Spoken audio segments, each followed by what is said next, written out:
Hi everybody and welcome back to Be Like Christ. I imagine by now you're wondering why you're staring at a map. And the reason is because I thought I'd do something a little bit different in this video. I've recently been teaching a class on the book of Daniel in our Bible class at church. And one thing that I really wanted to do was to give a background of the book, because unless you have a solid understanding of the background of the book of Daniel, you can't really understand where you are in history, and that goes for pretty much every book in the Bible. And so in this video, what I want to do is just give you a little bit of a history of the Mesopotamian world, not only Mesopotamia, but also of Palestine. And this is really the area where the entire Bible takes place. And so I have just a PowerPoint that I put together for this class, and I'd like to go over it here, and hopefully you can benefit from it. Because if you really want to be a serious student about of the Old Testament, history is one thing that we really have to understand. And I know a lot of people hate history, and that's okay. I'm going to try to make this as simple as possible. And so this is probably a little bit more of a simplified presentation. And so if there's any historians out there, there's probably going to be some things that you'd like me to dig a little bit deeper into, but we're just covering kind of the surface. What is the background of this area of the world, and where exactly can we find the Bible stories in this history? We'll go over that at the end. And so right now we're dealing mainly with the area of Mesopotamia. And Mesopotamia means the land between the rivers. The reason for that is because the Euphrates River runs along here, and the Tigris River runs up a little bit farther north. And so the Fertile Crescent, as it's called, kind of the cradle of civilization, sits in between those rivers. As you can imagine, the farmland, it was a very fertile area. And so it was a prime location for early man to kind of develop and to understand agriculture and to grow into civilizations. So, with that being said, I want to focus on four major civilizations that kind of took root in this Mesopotamia area. The Sumerians are first, not the Samaritans. You read about the Samaritans in the New Testament, but this is a different group of people, the Sumerians.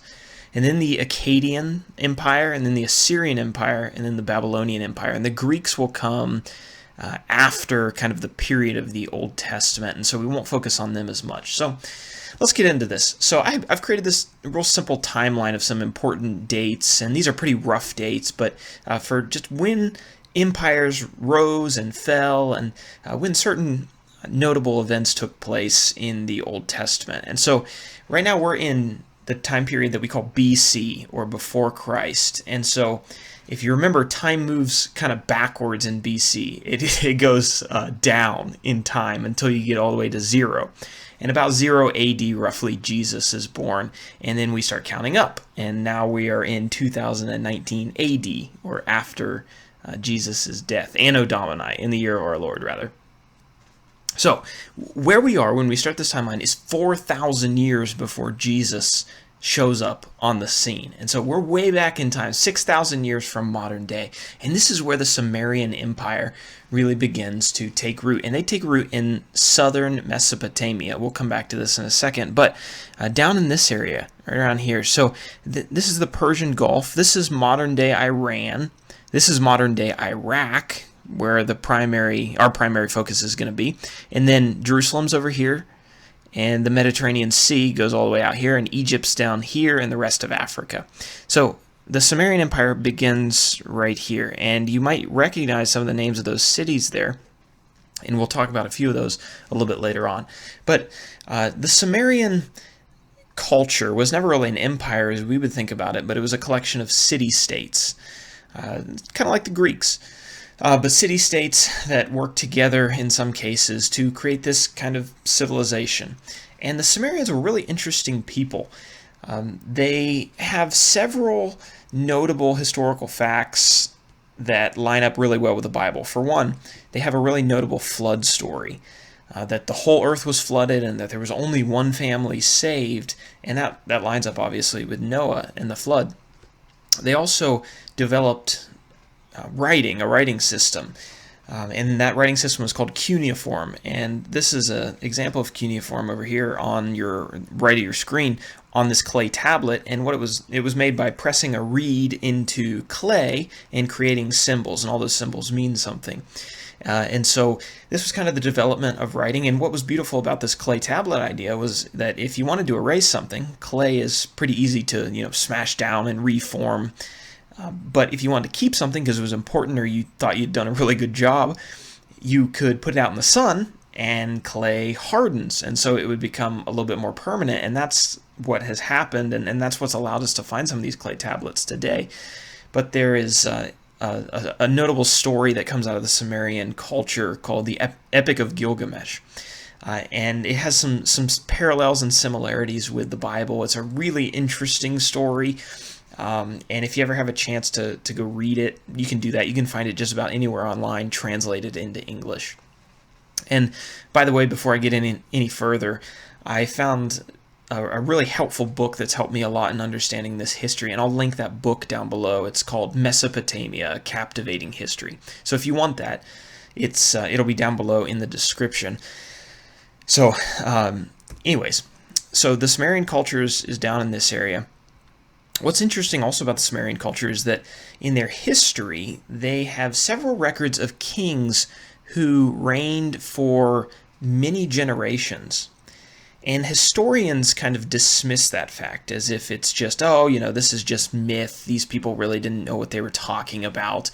But if you think about that, that makes a lot of sense when you line it up with the Bible, because we know that in early days, before the flood and a little bit after the flood, people were living for a longer period of time than they are today. And so you would actually expect to see kings ruling for more than one generation.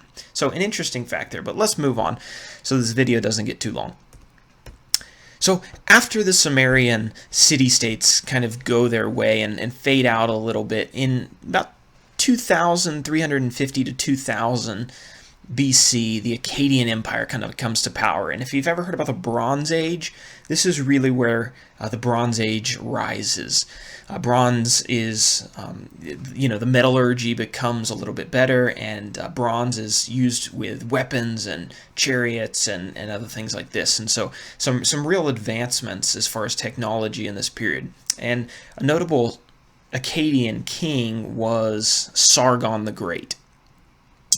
You might hear his name in your history classes or in reference to biblical material.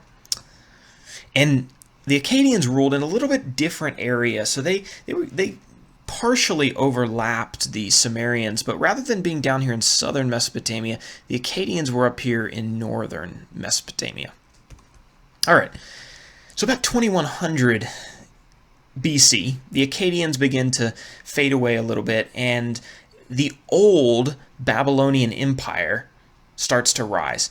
And along with this, the city of Ur begins to rise to prominence. And it's really one of the greatest and biggest cities in its area. And that's important for students of the Bible because Ur is where Abraham is from. And so you can think about that. Ur is really this metropolis, seemingly, and this picture down here is actually a structure that was built in Ur around that period of time. So Ur is, this great city. It's like, it'd be like living in New York, right? And then you remember God calls Abraham out of Ur to go all the way over to Palestine. So he's coming from right here, Ur of the Chaldees, all the way up through Mesopotamia, all the way down into this area. And so he's moving from this great city to this land that's relatively uncivilized. And that would have been a pretty big commitment to make. But we know that he does it because he follows God. About 1800 BC, then, in this old Babylonian Empire, a man by the name of Hammurabi comes along and he becomes the king. And he's really popular in history because he creates what's called the Code of Hammurabi, which is actually written, it's hard to see, but it's actually written on this black stone here. And the Code of Hammurabi was a list of 270, roughly, laws that were that governed the old Babylonian Empire. And there's a lot of similarities between the laws of Hammurabi and the laws of the Old Covenant that was given to Moses. And it's interesting parallels there. I'll let you look that up on your own some other time. But the old Babylonian Empire really seemed to be thriving because of Hammurabi and all that he did. And when Hammurabi dies in about 1750 BC, the old Babylonian Empire begins to lose power. And so several hundred years later, well, let's go to the next slide. Several hundred years later, about 1400, the Assyrians start to gain power in northern Mesopotamia. And so, not down here in the south where Babylon was, but back up here in the north, from the Akkadian Empire rises the Assyrian Empire. And they start to gain power. And so about 1100, the Assyrian Empire really reaches one of its peak states under the strength of one of its kings, and his name was Tiglath-Pileser. And, excuse me, they begin to expand and conquer more territory from 1100 to 700. And so this picture down here is kind of the same map. This is the Mediterranean Sea. This is Turkey up here. Here's where the Sumerian Empire was, and then this is the Assyrian Empire in this dark green. And you'll notice that they spread out all over northern Mesopotamia, down here into Palestine, and they even get a little bit over here into the Sinai Peninsula and over to Egypt. In 721, and this is really important for Bible students, in 721, Assyria conquers Palestine. And so what's going on in the nation of Israel, which is around this area, is that the people are rebelling against God. You can read about this in the prophets. The people are rebelling against God, and God tells them that he's going to punish them because of that. So what God actually does is he uses this new rising Assyrian Empire to come down here and to conquer the people of Israel and to send them away into captivity. And this map shows kind of some of the ways that they were taken into captivity and where they were dispersed. And so you can see the arrows kind of go everywhere. There's some that go up here to northern Mesopotamia, up to like the Haran area over here, some even all the way out to Media and Persia, which will become prominent a little bit later on. And so the Israelites were scattered all over the place, and they never came back. But God uses the Assyrian Empire to do his work, which is a really interesting fact. And that was in 721 BC, Israel taken captive. In about 700, but it really started earlier than that, Babylon, which was down over here, but the Babylonian Empire got a little restless under the Assyrian rule. You see, Babylon was a strong nation, and it was advantageous for the ruling Assyrian Empire to keep Babylon strong because they were allies and Babylon protected their borders, and they were kind of a vassal state paying taxes under the Assyrians. And so if the Babylonians were strong, they protected their land, they paid their taxes, and everything was good. But Babylon got a little bit tired of serving under the Assyrians for a couple reasons. There was one occasion when the Assyrians diverted the Euphrates River around the cities of Babylon and caused them all kinds of headaches. There was a lot of other problems as well, but they begin to get restless, and that's important because they are going to be the next empire that kind of rises to world dominance. We'll see that in a little bit. All right, about 671, the Assyrian Empire conquers Egypt. This was really a notable event because Egypt had pretty much never been conquered up to this point, and so conquering any part of Egypt was really brought great glory to the kings of Assyria. Egypt was this, ancient powerhouse, and they were down there kind of in Africa by themselves, protected by some of the deserts, and the Assyrians go in there and they captured two cities. I think it was the cities of Memphis and Thebes. And they didn't go all the way into Egypt and capture the Delta area, but even capturing and conquering a few cities was really a notable event. And so they continued to expand the empire. 670, the Assyrian king Ashurbanipal becomes the last great king of Assyria. And he establishes a great library in the city of Nineveh. So Nineveh was the capital of Assyria. And this library was said to be really, really impressive. What it was is a collection of those clay tablets dating all the way back to the period of the Sumerians. And so he had almost 3,000 some years of history in this library. And it would be amazing to have all of those tablets in our records today, but a little bit later on we're going to find out that we don't and there's a reason for it. But unfortunately, the library was lost to us. But he was really the last great king of Assyria.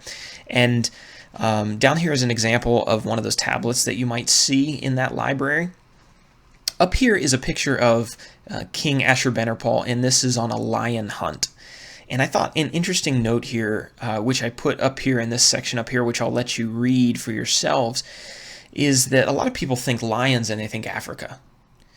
And they say, well, lions don't live in Mesopotamia or Iraq or Palestine or the Bible lands. And sometimes when the Bible in the Old Testament mentions lions, people assume that it must be talking about something else, like a mountain lion maybe, or some other kind of dangerous animal, big animal.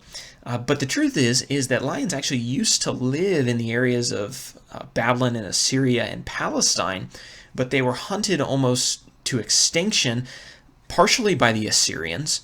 Lion hunts were for them kind of a coming of age practice that you participated in, and they have lots of pictures of lion hunts. But not only by the Assyrians, but that kind of continued, and by the Middle Ages, lions were totally extinct in that area because they had just been hunted to death.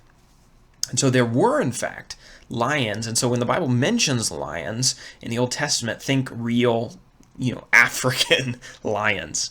Yeah, I just thought that was an interesting note. All right, 627, civil war breaks out with Babylon. So there's 3 kings that get involved in this civil war, and they've basically gotten so tired of the Assyrian rule that they're going to do something about it, and they're going to overthrow the Assyrians as their masters. 612. Well, let me make a note on that. One of the problems with the Assyrians was that their land was not very resource rich. I don't know how many people have been to Iraq, but you've probably seen pictures. It's not exactly a place that's just blooming with natural resources. And so the Assyrian Empire had to continue to conquer new lands in order to kind of consume their resources. And they really fell prey to a similar thing that the Roman Empire fell to, and that was that they expanded so far that they stretched themselves so thin that it allowed a lot of rebellions within their territories in other areas, and it was just hard to keep a hold and full control on all the areas that they had conquered. And so they typically didn't leave their troops in areas that they had conquered. They took their army and they moved on. There just simply wasn't enough troops to leave some in every location. So when the troops rolled out, a lot of times rebellions would start in those previously conquered areas, and that's pretty much what happened in Babylon. Babylon has been made strong by Assyria, and now they decide that this is their opportunity when the Assyrian Empire is over here conquering Israel and coming down here into Egypt. They say, hey, we're way over here, a couple 100 miles away. Why don't we rebel? And so that's what happens. There's a civil war. And then 621, Assyria suffers significant military defeat to Babylon, and this continues over the next couple of years. 612, Babylon sacks Nineveh, the Assyrian capital, and the library of Ashurbanipal. So this is a reconstruction of the gates of Nineveh. So this would have been where that library was. And unfortunately, when the Babylonians destroyed the capital of the Assyrian Empire, they also destroyed a significant portion of that library, and so much of it is lost today, although some artifacts have been recovered, still intact, and there's an example right here. Over here we have a picture of the Battle of Carchemish, where the Assyrians and the Egyptians teamed up against the Babylonians, and ultimately the Babylonians defeated them. And that was really the end of the Assyrian Empire as we know it. Let's see, where are we? 612. This is the beginning of the Neo-Babylonian Empire. So if you think about the book of Daniel, Babylon has just kind of risen to power. That's the Neo-Babylonian Empire. So remember, back here in 1800. Hammurabi started the old Babylonian Empire, and so this is kind of the second rise of Babylon. The Neo-Babylonian Empire begins under the reign of Nabopolassar. Nabopolassar is important in history because he is the father of a man who we're introduced to in the Bible, and that is Nebuchadnezzar. And so this is Nebuchadnezzar In 606 or 609, the date's a little bit debated, Nabopolassar dies and is succeeded by Nebuchadnezzar II. And Nebuchadnezzar II is the one who has interaction with Daniel in the book of Daniel. And he's the one who has the dreams, and Daniel has to come interpret them, and he's the one who God humbles. So really an important figure in history. We know that he suffered with pride a lot. And over here, there's actually a section where Nebuchadnezzar is talking about how great his construction projects are. And this was one of the reasons that God humbled him.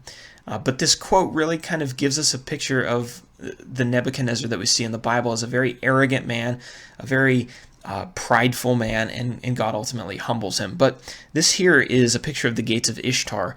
The gates of Ishtar, at least part of them, currently sit in the British Museum on display, and these were some gates that were built by Nebuchadnezzar a little bit after he takes Judah into captivity in 606.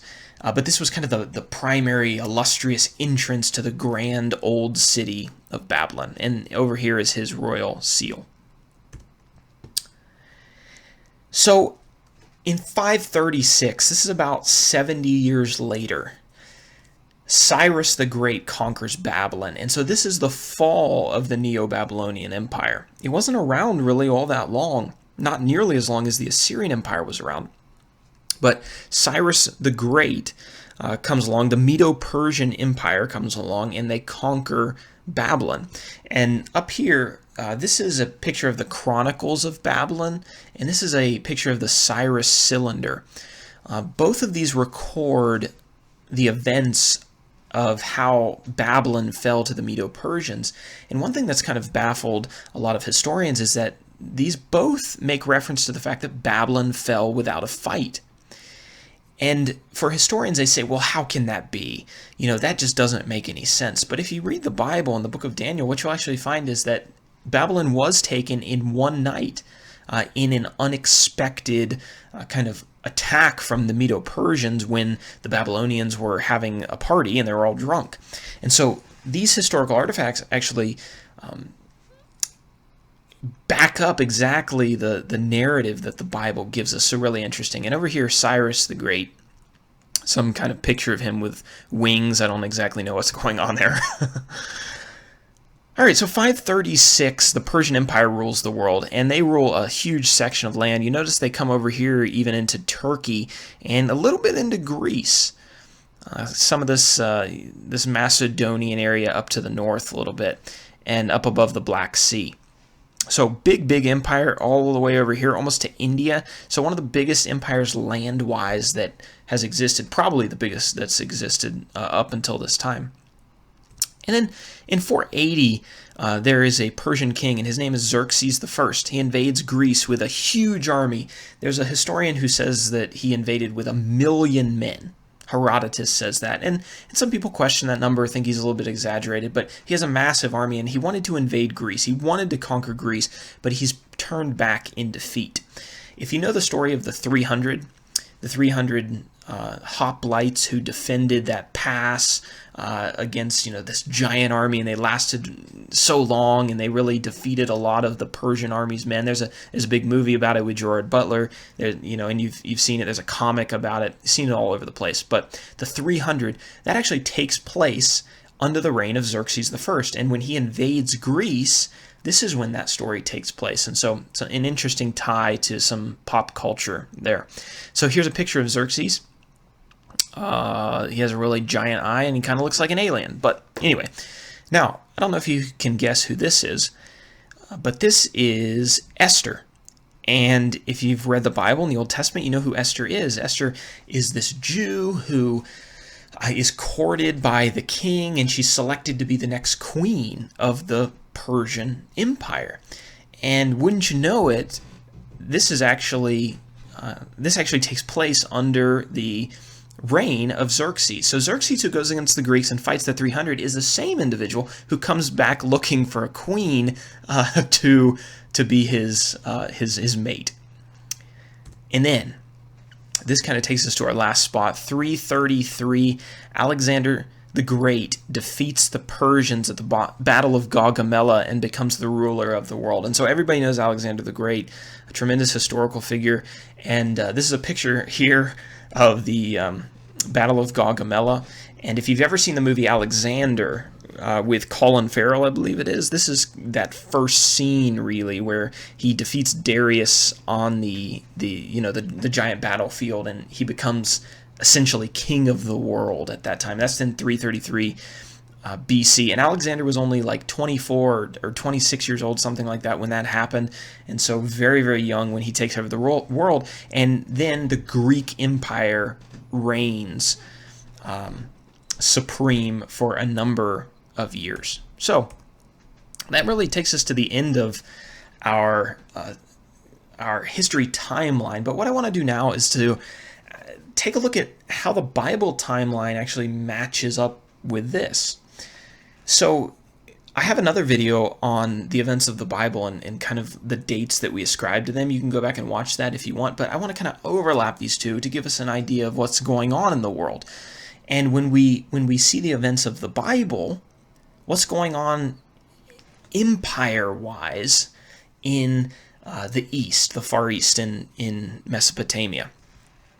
And I think this is important because the Bible really only gives us a limited perspective on God's people. You know, God really isn't that interested in telling us about these other empires. It's just not his focus. He's focused on the plan of redemption, right, and how that comes to pass. And so he narrows in and kind of locks in on the Jews and their history. But how can we tie all these things together? That's what I hope to do here. So we think about Adam and Eve. When were Adam and Eve created? It's pretty hard to say. There's a lot of debate about this, but we'll just give it a real rough number of 10,000 to 6,000 BC, somewhere in there. And so then we'll place the flood at about 5,000. This would make good sense if the Sumerians in 4,000 had a flood story that was part of their history. A 5,000 flood would make a lot of sense, so 5,000 BC. And then Abraham. You remember we talked about the rise of the city of Ur here in 2100. We'll align Abraham right there in 2100 as part of this, with the downfall of the Sumerian Empire and the rise of the Akkadian Empire. He fits in pretty well right there. Think about Isaac in 2000 BC, so he fits in right in between these two things, the Akkadian and the old Babylonian Empire. And then you remember Isaac had a son, his name was Jacob, and then Joseph was one of Jacob's sons, and we know that he played a prominent role in biblical history. Place him about 1850.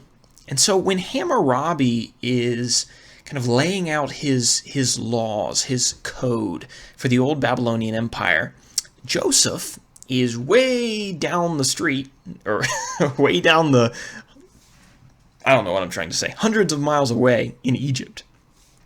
And the events of Joseph's life are taking place while Hammurabi lives. Then the children of Israel are in slavery for a couple hundred years after that, and Moses comes on the scene as their deliverer. We'll place Moses about 1500 BC, and so he's between the death of Hammurabi and kind of the rise of the Assyrian Empire. Egypt is really one of the world powers at this point, and so while Egypt is rising, Assyria is rising kind of on the other side of the known world at that time. So the children of Israel then wander through the wilderness. Then there's the period of the judges. There's about 400 years of the judges. Some of the notable judges are Samuel and Samson. They all kind of fit in between Moses and Saul right here. And then Saul was the first king. The people got tired of having the judges. They say, we want a king to be like all the other nations. And so about 1050 BC, Saul becomes the first king of the united kingdom of the children of Israel. And so he's right about here. While the Assyrian Empire is really beginning to become strong under Tiglath-Pileser, Israel's getting its first king. And Israel's kind of coming to prominence. under David and then under Solomon. So David's about 50 years later in 1000 BC. Solomon, his son, and kind of the peak of the children of Israel and their kingdom is in about 950. And so again, aligning here with the Assyrian Empire. I think it's really interesting how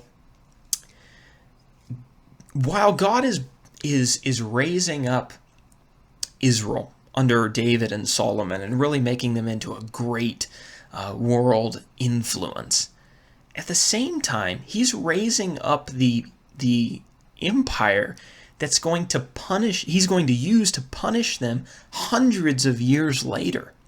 The same thing is happening with the Babylonian Empire a little bit later, that simultaneously and providentially God is working in various areas of the world to bring about, or to bring to the table the necessary pieces to play out kind of this chess game of providence that he's going to play out on the human stage. It's a marvelous thing to think about, and that's why I think it's beautiful to look at the secular history right alongside the biblical history. But let's move on. Where on earth are we? Okay, the divided kingdom. So after Solomon, the kingdom divides, and it divides into the north, that's Israel, and the south, Judah. Israel's captivity in Assyria, we already talked about that. So that's in 721. Assyria decides that they are going to conquer some more territory, and Israel's on their radar.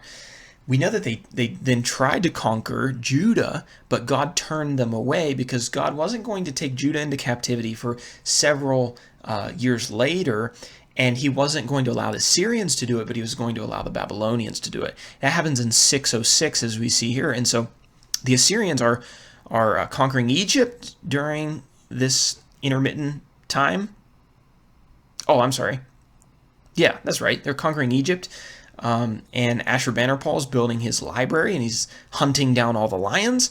And then there's a civil war in Babylon, and Assyria is overthrown by the Babylonians. And as soon as that happens, and Nabopolassar and then Nebuchadnezzar become kings over the world, one of the first things that they do is come down and capture Judah. And so God providentially has aligned the rise of the Babylonians with the punishment of his people, and they are going to go into captivity for 70 years. That's 606 to 536 BC. 536, Judah returns from the captivity. And so right here, when Cyrus conquers Babylon, it's Cyrus, the Persian king, who allows the people of Judah to go back to their land. And this is important. Why is it important? It's important because the Messiah is going to come from the land of Palestine. He's going to be born in Bethlehem. He's going to be raised in Nazareth. He's going to play out his atoning role in the city of Jerusalem.